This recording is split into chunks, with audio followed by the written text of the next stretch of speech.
All right, we're going to take a second order differential equation and we're going to write it as an equivalent system of two first order differential equations.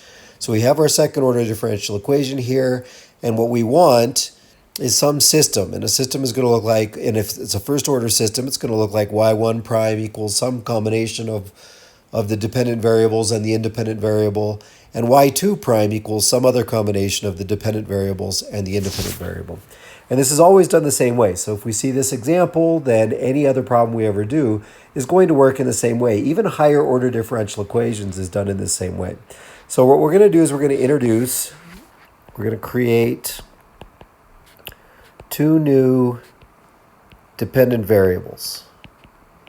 We're going to call them y1 of t and y2 of t. Y, of course, of t is the original dependent variable for our original second order differential equation. Y of t is the solution of our second order differential equation.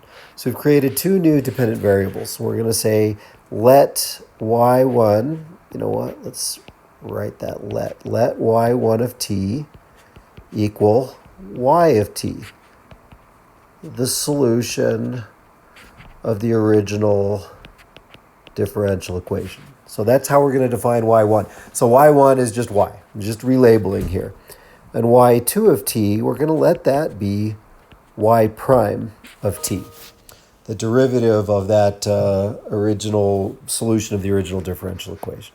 So we've got our new dependent variables, y1 and y2. Now what we're going to do is we're going to take derivatives of both sides of these two equations. So y1 prime equals y prime, and y2 prime equals y double prime. Okay. Now, look at the connection here. Y prime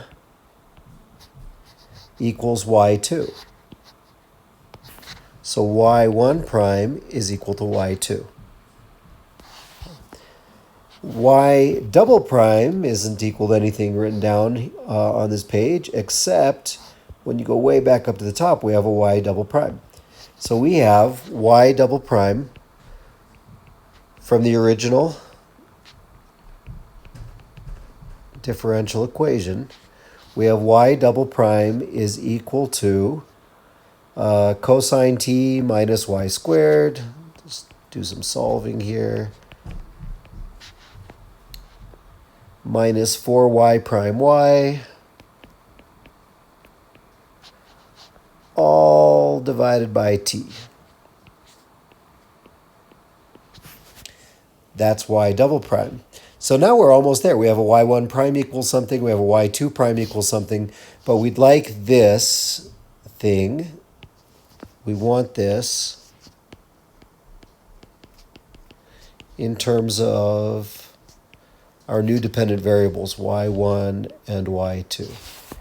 So finally, we can do that, of course, and in the end we have y1 prime equals y2, and y2 prime equals cosine of t minus y squared, and y was y1, so y1 squared, minus 4, y prime is y2, so y2 times y, which is y1, divided by t, and that is our system of two first-order differential equations.